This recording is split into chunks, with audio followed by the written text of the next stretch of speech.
And the Kenyans have decided whom they will vote for come 2027. Just like in Nakuru Town West, they have decided they will vote for me. So, even if you walk outside there, where they could be a career, me, I just look at you, Nyongoja 2027, niendelee na kazi yangu. Mimi ningekuwa Gachagua sahi, I could be fighting to remove the impeachment first.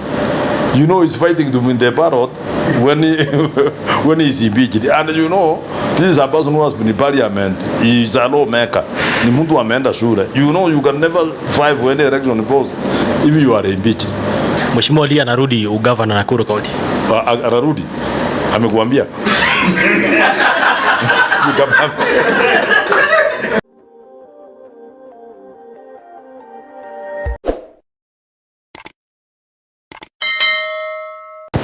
Mtazamaji wa Manoti TV, karibu ndani ya Sema na Manoti, na siku ya leo nimepata fursa ya kuweza kumtembelea Mheshimiwa Nakuru Town West Samuel Otara Arama.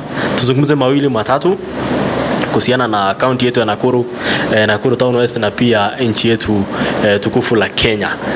An honest MP Arama. Karibu ndani ya Manoti TV. Asante sana bwana Manoti, nimeshukuru sana mmefika hapa kwa ofisi yetu ya Nakuru Town West Constituency. Karibu sana. Tumeanza na maneno mingi asubuhi kwa pale kwa boardroom, nilikuona hapo. Hata nikaona watu wengine wamepata pesa na inaitwa Manoti group. Sasa sijui kama ni wewe, lakini sikuona ukipokea. Hiyo utatueleza baadaye. Asante sana, karibu. Asante. Hiyo sio group yangu, wale ambao wamepata hizo pesa. Hiyo lakini hii jina unajua watu wanaipenda sana. Ukiitwa Manoti watu wanapenda hiyo jina Manoti. Pia karibu, nasema pia na asante kwa kuweza kutukaribisha hapa ofisini. Nimetangulia kwa kusema you are an honest MP. Jana nilikuwa nikiangalia kwa KTN. Nikaona hiyo news. Kwa KTN nikaona news wakisema na nikakutumia clip. Mlipokuwa mwenda pale State House. Wakasema kuna siku mulibaia watu lunch ya 10,000. You are very honest. Ilikuwa 10,000. Lakini hata juice aliwabaia tu. Hata teachers walibaiwa lunch. Unajua unajua watu wanaongea hiyo kitu ni kama I don't know how they take it. But to me, I think it was just an honest gesture from the president to people at home to see him. Hata Manoti watu wakikuja kwangu, me I usually buy them lunch. Even in this office you can see today nimenunulia watu maandishi wamekula. So unajua watu people who are against the president can use it to say that the president anapeana pesa kiorera. Pia wanapeana lakini hawataki kusema wanapeana. So wanasiasa wanakuwa namna hii anyway. Hata siku hiyo president alienda alisema you can go and maybe give people transport wanarudi. Hiyo si makosa. Mimi sioni makosa iko wapi. Na mimi sioni nilifanya makosa gani kupeana hapa tarani. So I think ni vile kila mtu anachukua, lakini more so hiyo maneno ya watu kusema ati mimi nienda kupeana pesa hapo, wengine wanasema ilikuwa sawa, wengine wanasema ilikuwa sawa. But to me ilikuwa sawa kwa sababu kama umepewa lunch upewe watu yako, just give them openly, ndio kila mtu anajua ya kwamba there is nothing and there is nothing wrong with the president giving people lunch. Hii maneno ya pesa si saa hii imeanza kupeanwa State House. We had been on the wakati ya Kibaki tuosa, wakati Uhuru Kenyatta ilikuwa hapo, wakati ya William Ruto iko sio. Ni kwa nini watu wanakasirika? But most likely ni watu ya opposition, and you know you are an opposition, lazima utafute kitu utasema ndio onekana ati wewe ni mzuri. Si ati wewe ni mzuri, uonekane. If people are complaining, even the other day when the government they were giving us money, the deputy president former people walikuwa wanaenda kwake kare ni anawapea pesa. So nikiona saa hii anaanza kusema ati pesa ni ya nini, mimi nashangaa sana, because kupea watu pesa wanaenda kwa viongozi is something very normal. So wanataka kujifanya too clean ati hao wapeanangi pesa, na hapo ndio tunaona wanapeana kila siku. Wana waache hiyo pusi yao. Mheshimiwa, watawacha. Unajua watu wanapiga kelele kwa sababu Kenya imekuwa na lot of corruption. Watu wanauliza hizi pesa zinapeana pale State House zinatoka wapi? Alafu juzi tuliona rais akisema bunge ni soko huru. mnapewa pesa ndio muweze kupitisha budget. Tukiangalia pale State House wanapeana 10,000 each. Hii mambo na corruption, unaona pia kama rais pia na tolerate ama pia na promote corruption. Sasa hivi watu tumepeana ndizi wamekula hapa ni corruption. Sasa tu yase nimepeana ndizi hapa watu wakakula, hiyo ni corruption. Ni corruption. Sasa hii pesa nimepea watu hapa, before you came nilikuwa nimepea watu pesa hapa na zi pesa kidogo. Hiyo ni corruption. Hakuna corruption. People are trying to be all for nothing. Unajua mheshimiwa, wacha kidogo nikukatishe, ndio umesema hakuna corruption. Lakini zile mikutano zinafanyika State House. Zile mikutano watu wanapewa pesa kama ni 10,000 each. Hizo ni pesa nyingi sana ambao tukijua what the president is trying to do is one, badala William Ruto atoke Nairobi na mandege zake na watu wale wote, anasema watu waende Nairobi State House. Expenses ile yote William angetumia kutoka Nairobi kwenda mpaka in every county, aende kuongea na walimu ya hiyo county. That's why anasema wote waende Nairobi. What's wrong with him giving them 10,000 shillings to reimburse? What do they use? One where Manoti wacha nikuulize. Mheshimiwa, hizi pesa zinatoka wapi? Amembo bali a teacher from Nakuru. Angeenda na mguu mpaka Nairobi. Si alitumia pesa ya kwenda Nairobi. Akurudishiwe pesa iko shida gani? Hii corruption, unajua mimi I don't know why people are talking about corruption. That is pretense. People are pretending in order to know. Even if tomorrow we are going to have Kalonzo Musyoka, tukue na Rigiji, tukue na Matiang'i State House, bado watu watakuwa wanaenda hapo na watakuwa wanapeana pesa. Waje hiyo pusi ya kudanganya watu. That is nonsense. Unaambia opposition waachane na hiyo mambo ya kusema, nimesema waende waje hiyo pusi. Waje kuambia tu in good language. Wanajua pesa ukua president, you call people to State House. Watu wametoka Kisii, wametoka Mombasa, wametoka wapi? When the president gives them money, warudi waende kwao. What's the problem? Hakuna shida. That's something which these people are doing. When Kalonzo was the deputy president ya Kibaki, anajua ilikuwa inafanywa hivyo. Wakati hii Rigiji amekuwa deputy president, alikuwa anajua anapewa pesa, anapewa watu wakienda kumuona. So what has changed? There's not to be pretend. Hiyo ni pretense mbaya sana. Lakini mheshimiwa, tuko na swali. Hizi pesa zinatoka wapi? Kwa sababu ni nyingi sana kwa kila wiki, kila mwezi. Na tunajua budget ya State House na pia rais. Sisi zinatoka kwa budget ya State House. State House we give them budget. That's where they come from. The president yako na traveling expenditure. He's supposed to travel to every county. When we read the cheaper, ni wakati ata travel kutoka akuja na Nakuru siku moja atumie so many millions, atoka aende Kisumu atumie so many millions. So he got them to Nairobi, wakana wakaongea pale wakaribu. You know the president didn't spend any money. Enda muangalie kwa expenditure ya president, kama mtaona iko pesa imetolewa kwa expenses yake kutembea. Hakuna. Hiyo ya kutembea ndio wanatoa wanapeana, na hiyo pesa sisi kama wabunge ndio tunapeana. And it's within the law.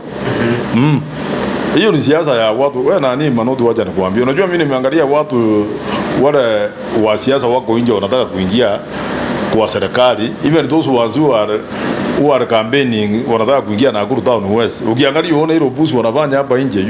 They are just fools.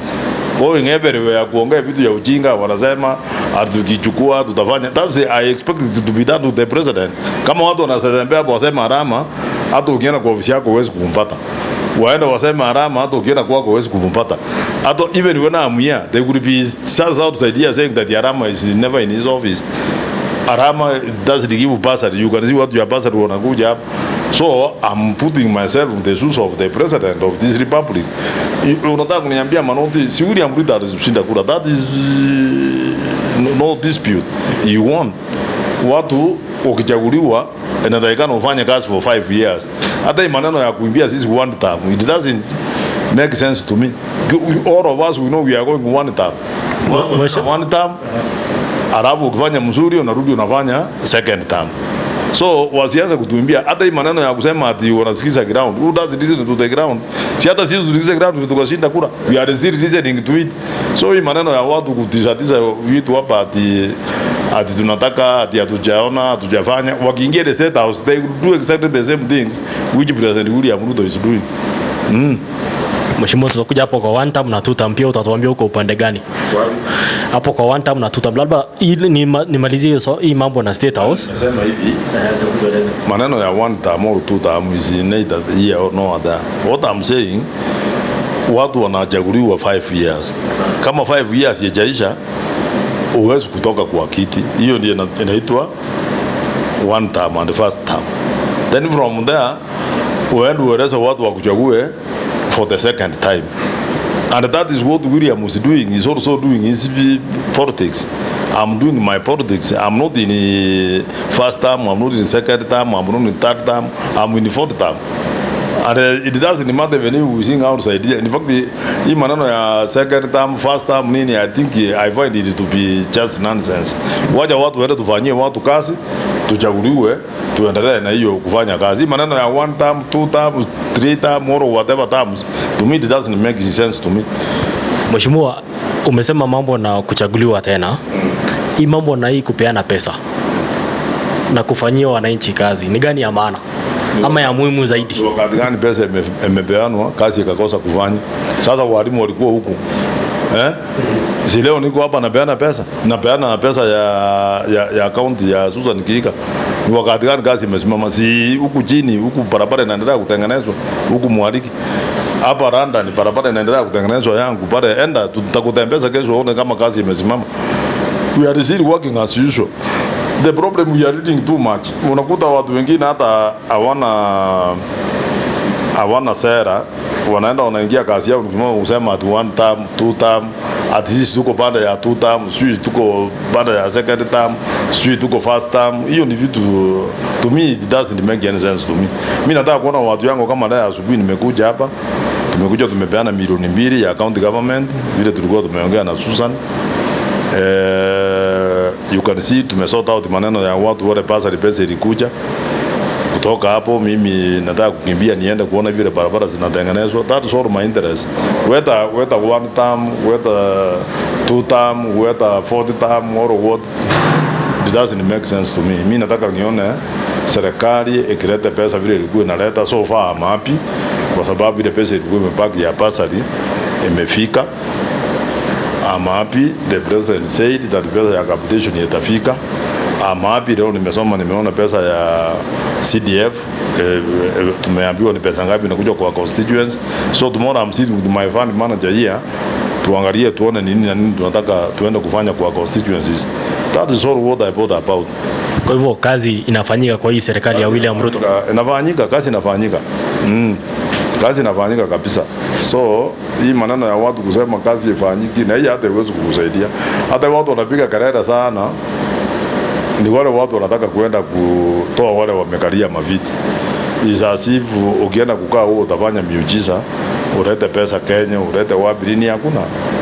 Watu lazima wakae wafanyie watu kazi. Na mimi naona kazi. Unajua kama mimi Arama pesa ya CDF imefika. Pesa ya Kere imefika. I don't have any problem with the government. You cannot force me nianze kusema one term at president yasirudi kazi ati kwa sababu unataka kuongojwa atoke huo ukalie.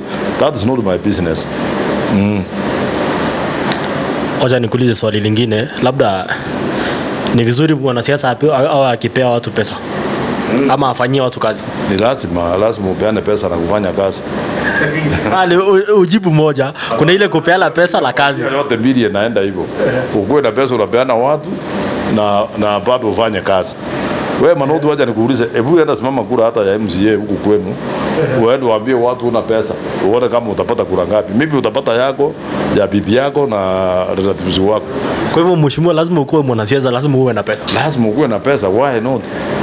Maana ndio pesa ndio kila kitu. Mimi nimechaguliwa kuanzia 2013 kwa sababu ninakuwa na pesa pia na kueleza watu na kuwafanyia kazi. If you don't have money, Manoti, don't attempt. Utakuwa enda uliza hii Koech. Alienda akauza ng'ombe yake akasema anaenda kusimama hapa, ng'ombe ikaenda hakupata kura mpaka sasa hivi kuja kuchukua kura ndio nikampatia kazi. Sisi tumejipanga bwana, lazima uwe na pesa na ufanyie watu kazi. Sasa waje nikuulize, if you can ask Koech the number of functions which they do every weekend. Last weekend we did, not this one, not the other one, wacha this the other one. Hii ingine moja tulifanya 10. Na umeona watu wametoka hapa ni wale watu sikuenda, nikasema hii mwili iko Kisumu, sitaki kuenda hiyo, tuachane nayo. Umeona watu wangapi wamekuja hapa? Wengi. Umesikia vile wamesema sisi ni wewe tu, wewe ndio papa yetu ya Nakuru Town West. Hatuna njia ya kuenda, hatuna pesa ya kuenda kufanya kila kitu. Umesikia nimwambia kuja hapa kuchukua 10,000. Nimesema kuchukua 10,000. Alafu kwa hiyo atafute basi aweke mafuta ya 40,000. Wapeleke Masisi, Kisumu na warudi hapa. Sasa kama ningekaa hapa nianze kuwaambia mimi nataka kuwafanyia kazi ya kuchimba barabara, ya kutengeneza grasi, lakini sina pesa saa hii ya kuwapatia muende Masisi. Waniseme hakuna hata pasi, hamtapata. Niendelee kusema namna hiyo. Hapo huwezi kutembea hapa nje. Watu watasema hii MP ni fake, ni mtu maskini kama sisi. Na unajua hakuna kitu kibaya nani Manoti kama watu wakuletea shida na wewe unasema ni kiongozi usindo kutatua hiyo shida. You know, I had an option of telling them I can't give you money, I can't give you any pass. Watoke waende. What would be the difference between mimi na hiyo watu? What would be the difference? Hakuna. So the difference now, why wananiimba na wanini wananirudisha hiyo mnasema mara ya 4. Waje maneno ya kusema ati 1 term 2 term. Ni kwa sababu wamekuja hapa, nimewaambia watapewa pass. Kwa hiyo nimemwambia atafute pass. Unajua mafuta ni pesa ngapi? 40,000. Nimesema hapo wakuja wachukue 10,000 kesho. Wacha hiyo unasema there's a time we had 15 funerals, and among these 15 funerals kila mtu alikuwa anataka kwenda na watu walikuwa maskini. I had to give them, nilipeana pasi 8, nikapeana kovini 3 na nikapeana asi 2 ya kubeba ile watu walikuwa hapo. So nieleze niambie, if you are a member of parliament without money na umeleta barabara, niambie watu watakupigia kuna namna gani? That's why I said hii vitu inaambatana pesa na maendeleo. Usipokuwa na pesa usijaribu. Kama unataka kujua hiyo kitu nimesema, enda jaribu huku kwenu Konga sisi. Ndio usimame MCA. Kwa hivyo mheshimiwa, unatuambia sisi ambao ni upcoming politicians ama pia viongozi lazima uwe na pesa ndio uchaguliwe? Kabisa. Kama una usijaribu. Enda uliza huyu kwa hichi mzuri amekuja hapa, aliuza ng'ombe yake. Ng'ombe kaenda kura kupata.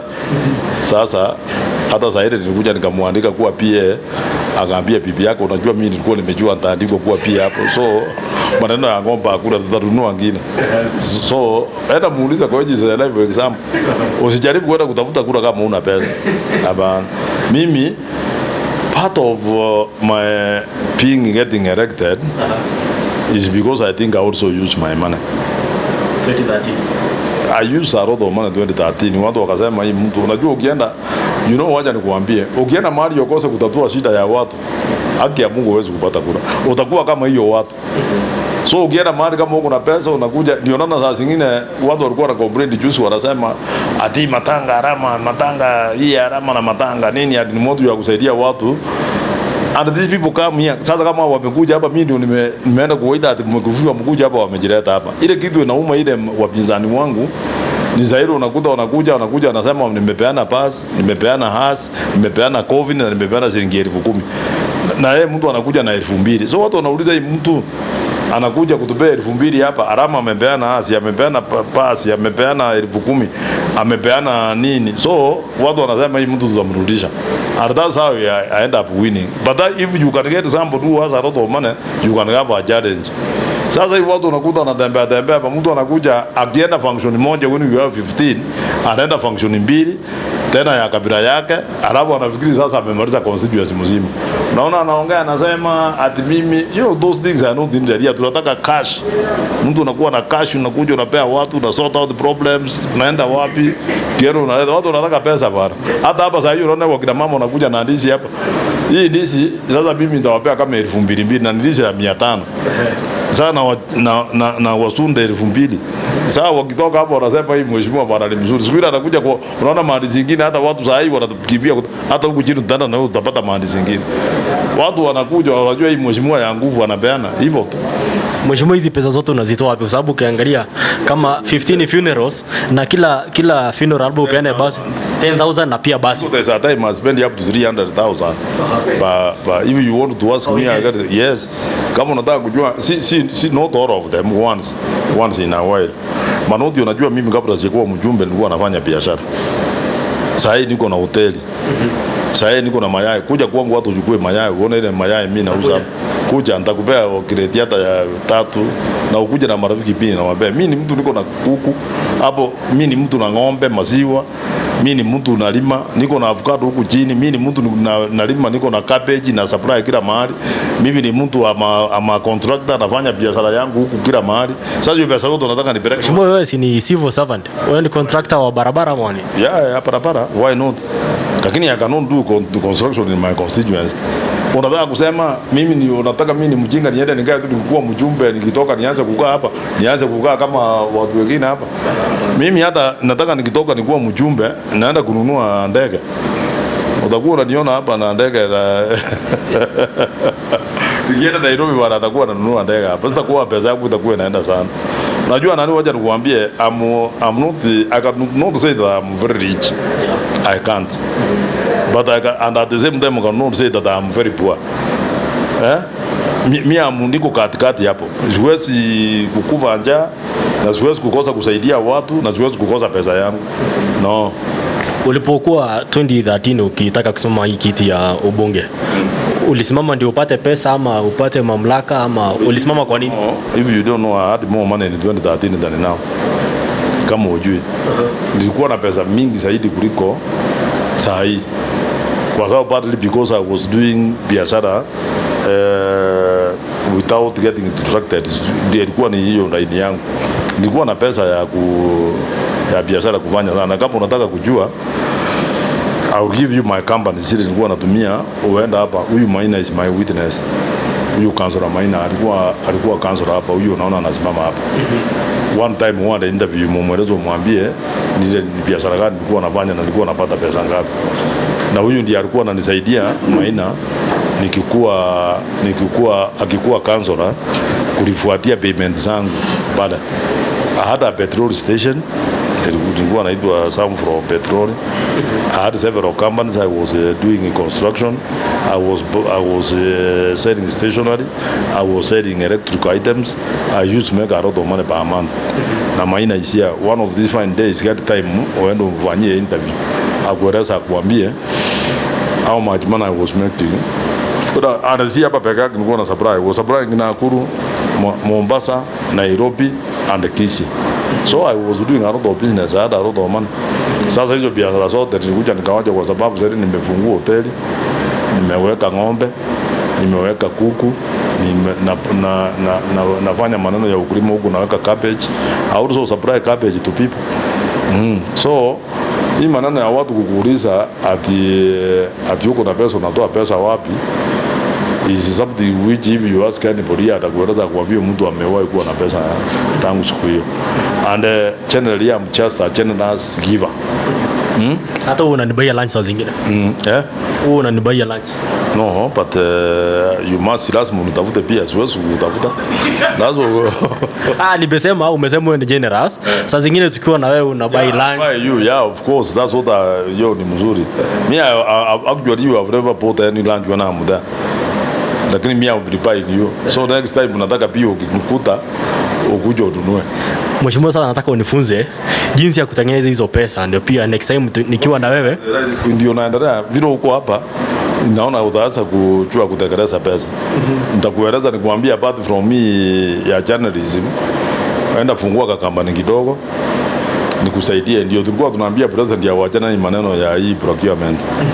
Awache hapo, ndio hata sisi tutajua nikusaidie ukasupply kitu kidogo, uende utumie 50,000 upate 70, ukiweka 70 upata another 40, upata 110 uendelee ukue na pesa. Mheshimiwa, nataka uzungumze na yule kijana wa Nakuru Town West ambaye anatazama, uweze kutueleza Wewe umekuwa mfanyabiashara, umekuwa na pesa hapo mbeleni, sasa hivi bado wewe ni mfanyabiashara na pia uko na pesa. Yule kijana ako pale Kaptembwa, unaweza mwambia atumie mbinu gani ili aweze kujitoa pale chini, aweze ku Unajua juzi haiwezi bungeita huyu nani akueleza kuambie juzi tumeeleza vijana wasinyanyazwe na mimi na Gikaria. Tulienda kuonyesha vijana vile au hata mmoja ndio huyu amekuja. Nataka ukitoka hapo umuulize kama juzi uwezi kulala upate pesa. Juzi tulikuwa na hivi vijana huku tukitafuta mali, si ndio? Huku tulikuwa. So endo uulize waambie tunataka vijana hapa chini uamuke waende juu. So, wasilale hawakulala siku hiyo ni muita. Mheshimiwa, unajaribu kumaanisha nini vijana wasilale? Si tunatafuta pesa day and night. Si ya kwenda kuiba. Hapana. Clean money. Unawaambia kama sasa iko watu walikuwa wanataka contract fulani wafanywe kazi fulani. Niweza nikawaambia iko kazi hapa kuja mtu anasema mfanye mpate pesa. Walipata. Wako sawa. So hiyo ndio tunaendelea. Unaona hata wose zingine tunafungua hapa. In fact they from hata nimewaambia wameenda huku Kenya Power wanasema tuende tufungue. So kwa sababu nimeona iko shida inatakikana around 40,000 kuweka mita kwa nini moja. So I'm going to for money ni waweke hiyo. Very soon watakuwa na pesa.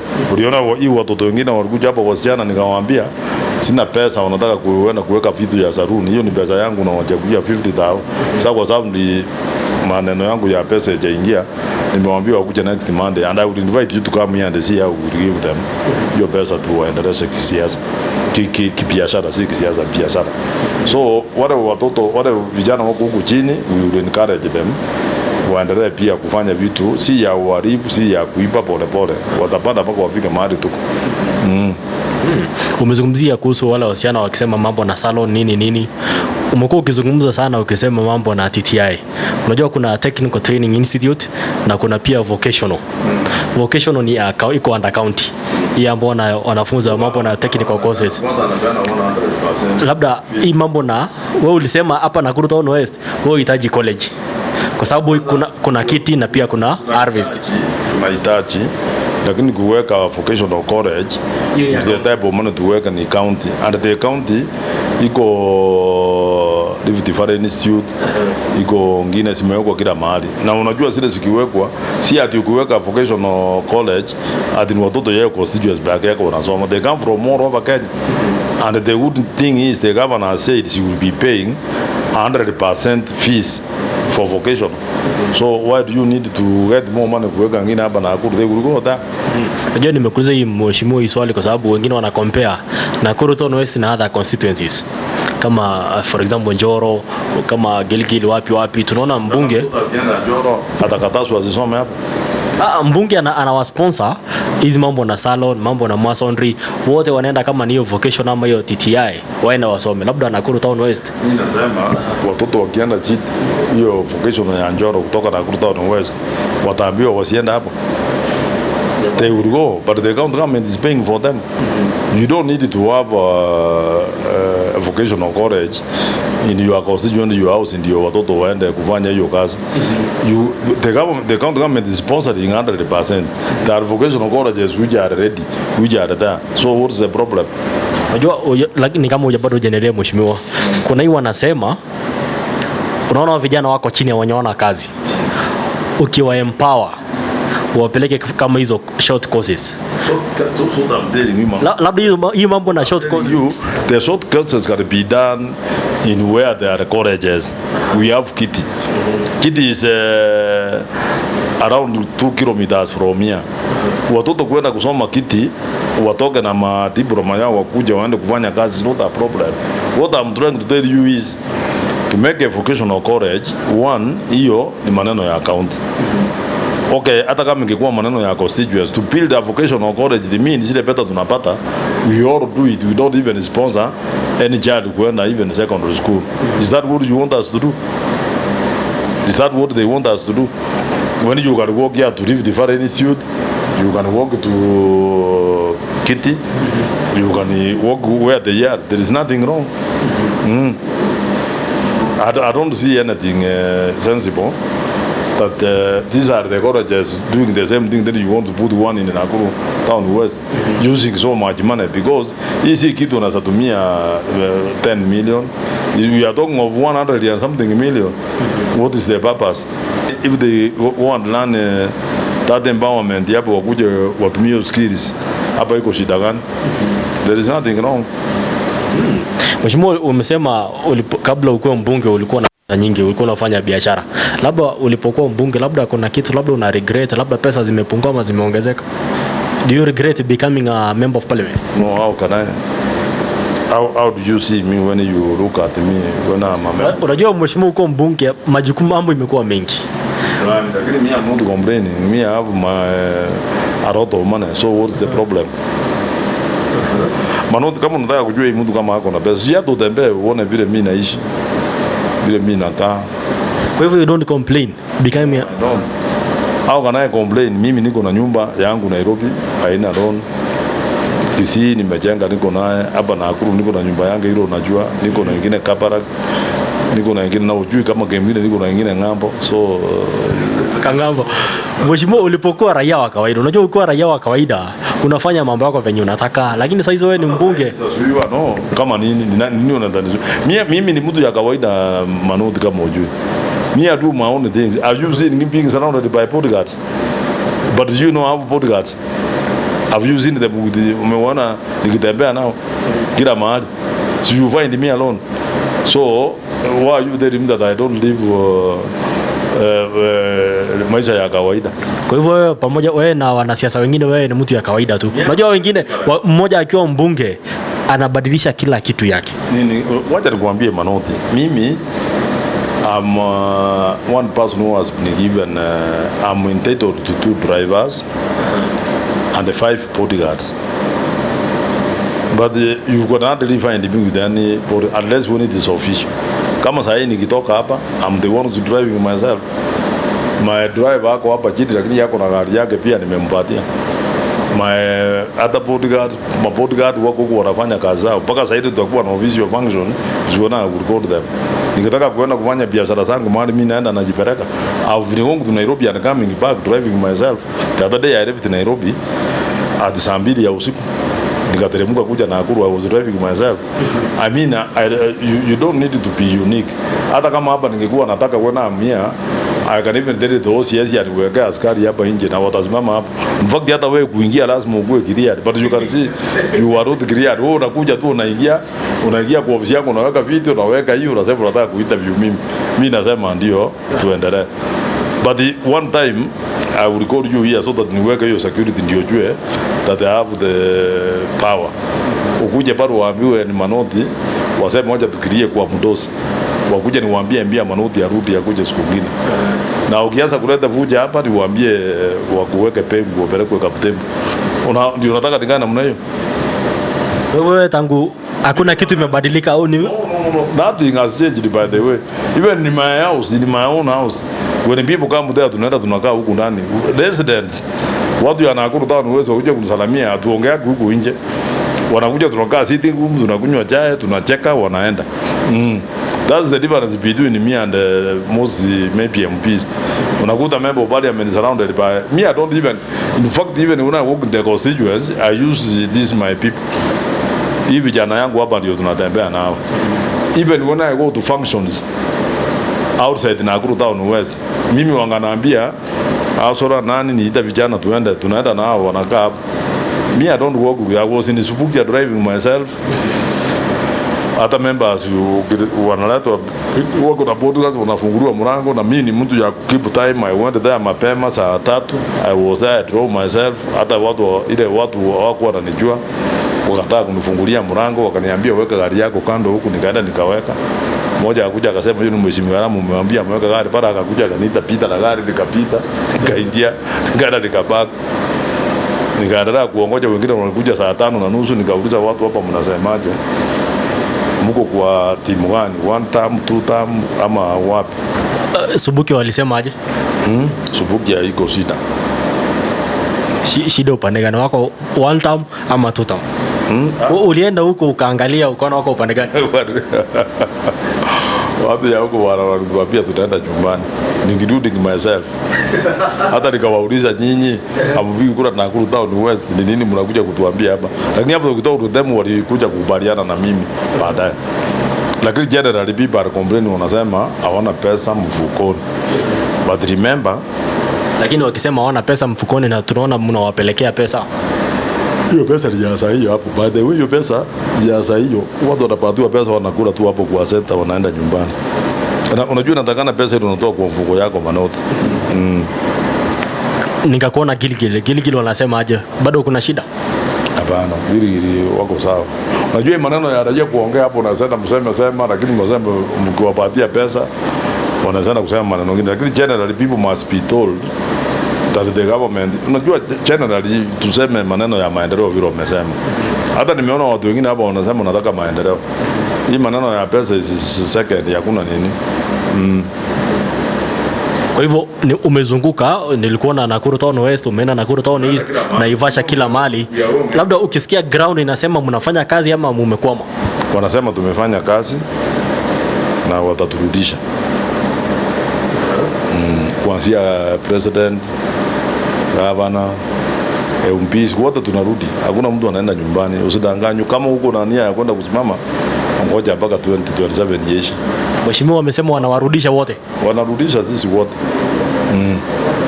Na ukiangalia hivi unaona wako serious. Watu wamekubali. Kwa hivyo Susan anarudi 2 term. Anarudi. Si 2 term, anarudi mara ya pili. Hii maneno ya 2 term, 1 term hii hapana. Anarudi mara ya pili. Na president kulingana sasa na wewe? Anarudi mara ya pili bwana. Hata ile kitu tumesema juzi. Watu walituambia watu waende wajiombee nini huko kura. So vile tunaendelea kupita around, you are telling people why they should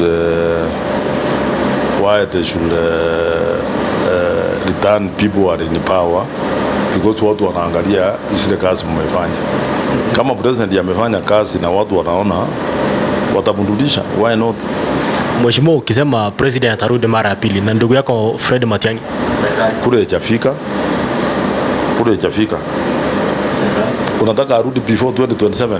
Kule ikifika 2027 watu kuja huko upande gani? Yaani wacha nikuambie Manoti, na hata Kansula Maina kwa hapa anasikia, in 2017 iko mtu alikuwa ameletea shida sana hapa chini. Alikuwa anasema Arama hawezi kurudi kura, mpaka anatoa koti anawacha hapa, anasema hii koti ikae, mpaka akaleta maneno mingi sana. Na ndio mtu alienda akakufa in a road accident. Sitaki kusema ni nani kwa sababu it's not good to talk about the dead. So tusianze kuongea maneno ya 2027 kama hatujafika hapo. Let's stop it. Wacha tufanyie watu kazi, wacha tufike 2027. People will decide ni nani wanaenda kupigia kura kulingana na ile kazi umefanyia watu, either ya constituency, ya county ama ya Kenya. It will be very premature sasa tuanze kusema ati William Ruto, tuanze kusema nani atashinda. Let's work. Ikifika wakati hiyo, wasungu wanasema we cross the bridge when we reach there. Let's wait. Na unajua pia iko watu, nyinyi watu ya magazeti, tuseme watu ya press ama watu ya journalists, mnapenda fitina sana. Mheshimiwa, fitina aje sasa? Hii fitina mnapenda ni kuuliza mtu Arama uko wapi, uende kuweka useme Arama amesema hivi. So lakini wewe mwenyewe ndio ulisema na mdomo wako ukasema 2027 unasimama na ndugu yako Daktari Fred Matiang'i. Sasa ndio nimesema tufike 2027. Na sasa wewe ukienda kuweka, you know, I was seeing somebody anaweka headline ya uchochezi ya kitu ile hata sijasema. Ukiangalia ile kitu nimesema tofauti na ile kitu headline yameweka is very different. Hata hiyo mtu alikuwa anasema, aliangalia akanipigia simu akasema, mheshimiwa, these people they are putting an headline, hata sasa nimeona ni kitu kubwa, kumbe wewe unasema maneno mzuri namna hii. So hata mkienda kuweka hii headline, siweka something which inaambatana na ile kitu mtu amesema. Sasa kama hiyo nataka niseme, alafu uende kusema Arama amesema hii. So mimi nasema acha tuogoje mpaka 2027. Hiyo ndio tunasema ile. Mheshimiwa, hao ni wengine na sisi media tunajaribu pia kusoma tunaangalia. Usisome. Ndio maana nimekuuliza. Ikifika 2027 kule nafanywa August. Ikikuja ikifika June kuja niulize hiyo swali. Hiyo ya Matiang'i na William Ruto. Uniulize siku hiyo. Mheshimiwa, sasa tunaona Rigathi Gachagua anazunguka akisema yeye lazima akuwe kwa ballot. Na upande wa opposition walisema wako united. Atakuwa ballot propaganda speech.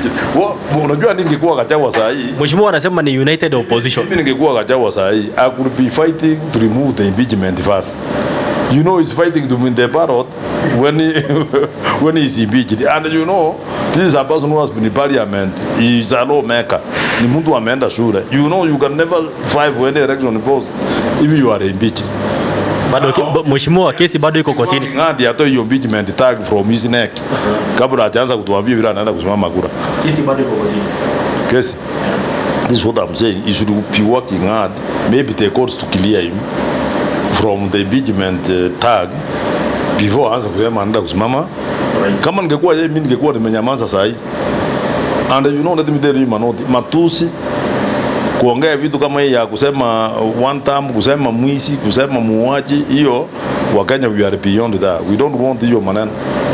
Those are very bad things he's talking about. The president is elected by the majority of Kenyans. The president is not the William Ruto as a person. William Ruto sits in the State House. His State House is the house of Kenyans. When you are seated there, even if you don't like William Ruto, you must give him respect. Why not? I mean, today, Rigathi wants to be the president of this republic. Would he be happy to find a person who is insulting him from morning to evening? That's why me I have a lot of respect for Matiang'i. That Matiang'i cannot pick a mic and start insulting the president. He can't, because maybe I can say, I don't know whether to say that he is civilized or he has good manners or anajua nini anafanya. And for the benefit of doubt, I can tell you today, William Ruto, Matiang'i tells that they should not msiende kutusi president. No, anasema let's agree that the president is William Ruto for now. So don't abuse him, don't bring issues. You can even see in Kisii where people are now wameanza tabia ile sijui wametoa wapi. At Kisii ukienda Masisi Kisii, you must go with the goons, you must go with the people who are going to make noise to others. Watu wanataka kupigana. You could see a member of parliament taking a mic from another colleague, another member of parliament who is speaking his views. That shows how low people have gone to elected leaders. You know, I think when you are newly elected, you can be excited and thinking that because you are a member of parliament, you know everything. That's not the case. If I look at what's happening in Kisii now and Nyamira, is that the members of parliament who are elected from there, they think that they know everything. That because you are elected, I'm elected from Nakuru Town West, that I don't listen to anybody. Mimi nakuja nasema mimi ndio mheshimiwa. And I was telling people, you can be elected by mistake. Get elected, ndio waanze kuambia watu maneno. Ile ndio na huku Kisii, mahali kwa mheshimiwa Ngwae, where a member of parliament is taking a mic from another colleague. That is what we call primitivity of the worst order. Why? You listen. That is primitive way of behaving. You know, if today I go to a function, somebody has to accuse me, imagine I cannot go and grab a mic. Ndangoja amalize, mimi nichukue mic na mimi nijieleze. And that is what is supposed to be done by a person called an honorable member of parliament. You don't just wake up at the Kibagandi is talking something against a person you are supporting, then you start grabbing a mic from him. You look primitive. That is primitivity. And you know, these people are doing that. That people have been elected once. You would be elected by mistake once. So once you are elected twice, is when you can say that the people were hawakufanya makosa. That was one of the primitive ways of a member of parliament taking a mic from another member of parliament who is trying to explain to people on the position of this government. Even William Ruto could not encourage you at the end of kuchukua mic. So you could want to take a mic to impress who? That was a primitive way of behaving, and we should condemn it. Kwa hivyo mheshimiwa unasema Gachagua kwanza ashughulike kwanza na kesi yake. Yeye yako is impeached and he stands impeached until that time when the court will pronounce otherwise. So hii maneno ya yeye kupambana sana ati anataka kuwa kwa parrot, I think yaenda wache hiyo. It's my advice, is just a simple advice. And in any case, I also believe that okay, he became a deputy president, having been elected once. But does not mean that he's more senior than me in politics. I'm doing my third term. He only did one. He jumped, he became a deputy president. He was pushed out. So maneno ya siasa mimi naijua sana kuliko ile watu wengine wanafikiria ati wanajua kunaliko. Like in Nakuru Town West, I know I'm doing my work. Ndio naona hata saa zingine watu wakitembea hapa waongee upuzi, mimi I don't report. Because I know kama watu nimeongea nao hapo, these are the people who report for me. Ile watu nimeambiwa usiku leo nikaenda kuwatafutia video yao ilikuwa inapotea, they would vote for me. Nikitoka hapa nikienda hiyo kina mama nimenunua maandishi, they would vote for me. Ile pasa nimepeana, the people would vote for me. So why should I start competing with idlers who don't have anything to do? You know these people you can see passing around here at the DCP, those are just idlers. Mheshimiwa, tuachane na mambo na DCP. Wewe uko Jubilee. Unaona kama hii mambo na United Opposition ambayo Matiang'i amesema yuko Jubilee. Hajasema lakini tunaona kama ako Jubilee. Pia wewe mwenyewe uko Jubilee, ulisema ako Jubilee. Hapa Gachagua amesema lazima akue kwa ballot. Na walisema wote hao principals wote wataenda waketi pamoja wakubaliane nani atabeba bendera. Mmoja mwingine anasema deputy party leader Malala anasema wale wengine hawana akili. Sasa hatujui hii United Opposition ime break up ama nini? You didn't hear what I said. And that's why we are not answering. We are not answering idlers.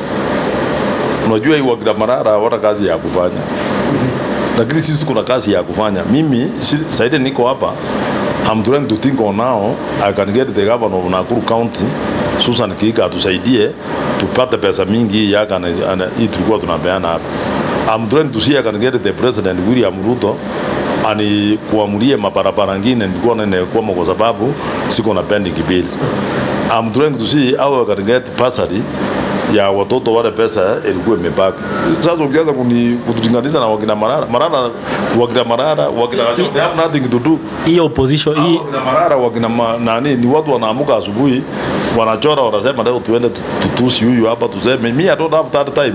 I'm busy at shughuli ni si. Ukoona nikiambia watu wengine hapa ndio niongea na hawa watoka haraka ndio nifanye interview. Unaona kama wajamaa wako united ama wameshatengana? Wacha nikwambie, you don't need to be united ndio simame presidency. No. Kila mtu anda atafute kura. Let Matiang'i anda atafute kura. Wacha huyu kila mtu anda atafute.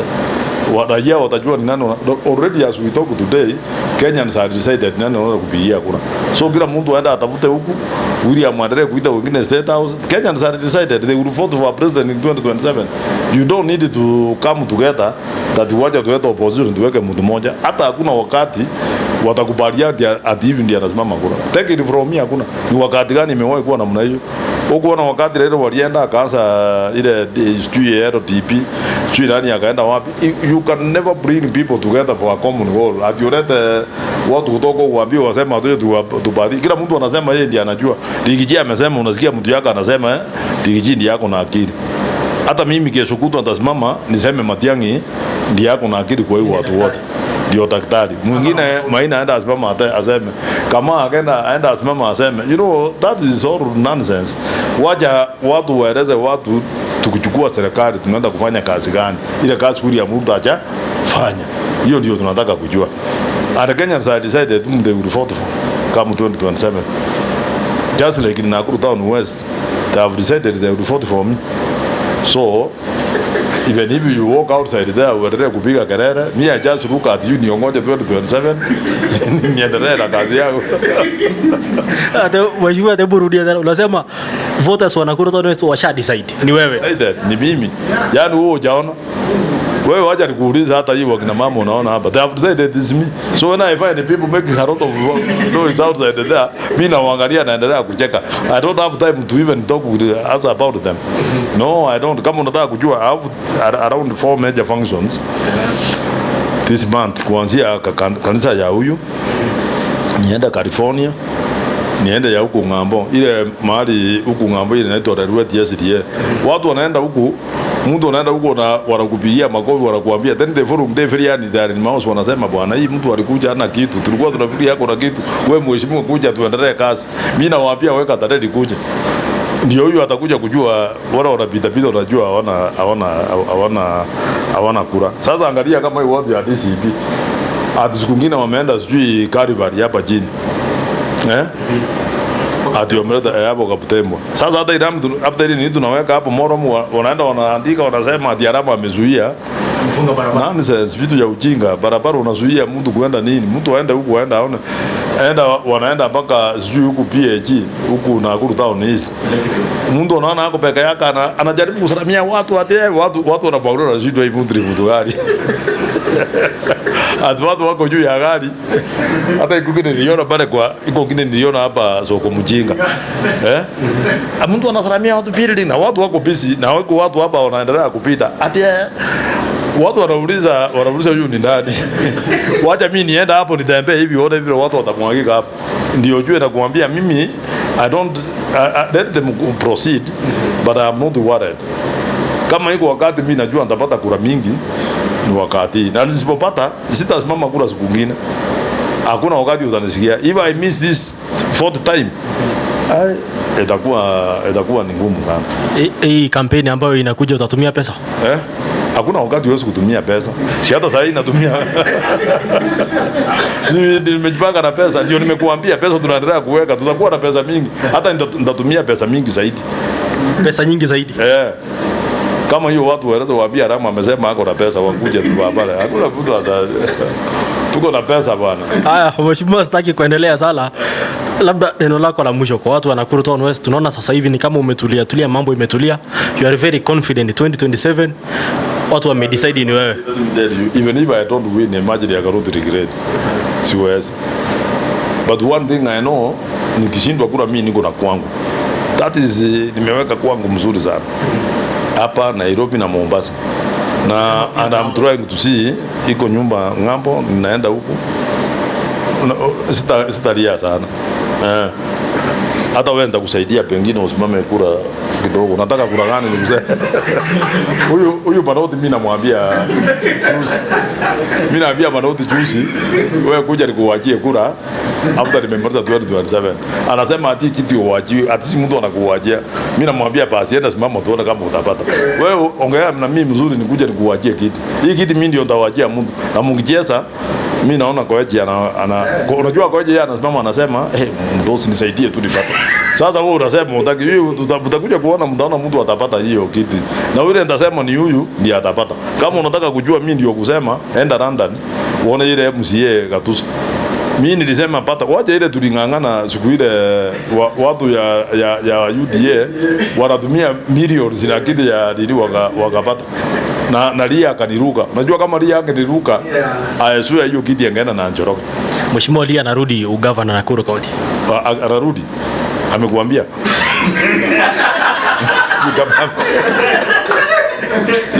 Mimi atoto yeye ni minister. Atarudi. Anarudi kugombea. Agi. Pia akirudi uliza Nyabuto. Nyabuto alikuwa mtu yake na yuko. Sasa atatoa kura. Nyabuto ametoka huko. Wacha nikuambie, dia alituruka kiti ya MCA ya London. Ile kura wa sponsor ile ndio Njoroge kurubute MCA. That time hata saa hii angekuwa. Kama unataka kujua watu wananisikiza sana. Hapo peke yake ndio tuko na Jubilee. Wengine kwote ni UDA. And that's where I live.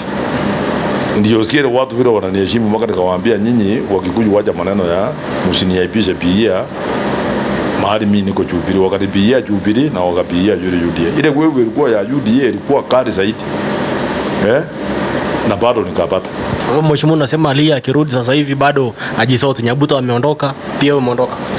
Mimi hata niliondoka siku ile tukifanya campaign. Najua yeye alikuwa ananikampenia. Did campaign for me. Alikuwa anaita watu wakinochoke kando kando, lakini mimi najua mimi ni mtu naomba sana Manoti kama ujue. At my private time, most of the time mimi ni mtu ya kuomba. Hata wewe endelea kuomba. Ukiomba maneno yake itakuwa mzuri. So mimi naomba Mungu ananionea huruma, anasema rudi. Kwa hivyo hata kama unaenda kunilima, mimi naomba Mungu anatuma maneno yake wewe unilima kwake naenda. Mheshimiwa, unatuambia nini neno la mwisho kwa Nakuru Town West? Nakuru Town West mimi nafurahi. Wacha tuendelee kukaa namna hiyo, wacha tusaidiane, tuone kama tutapeleka constituency mbele kidogo. Na mimi nawashukuru sana na nitaendelea kuwashukuru mpaka ifike 2027. Wakinirudisha mimi nitaendelea kushukuru. Wakiona hawataki bado mimi nitawashukuru because wamenirudisha 3 times. Hiyo ndio mambo yangu kwa watu ya Nakuru Town West, na tukae na amani. Nchi ni moja, county ni moja, tuendelee kusaidiana. Rafiki yako Susan amenyamaza sana, hujamzungumzia siku hii ya leo. Governor Susan. Hujaniuliza unataka niseme nini? Watu ya Nakuru Town West pia Susan kiiga kura. Sasa hapo umefurahi, endelee namna hiyo.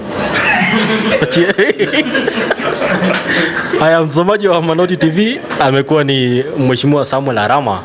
Amesema wananchi wasipompigia kura watapigia Manoti 2027. Hadi wakati mwingine, kwaheri.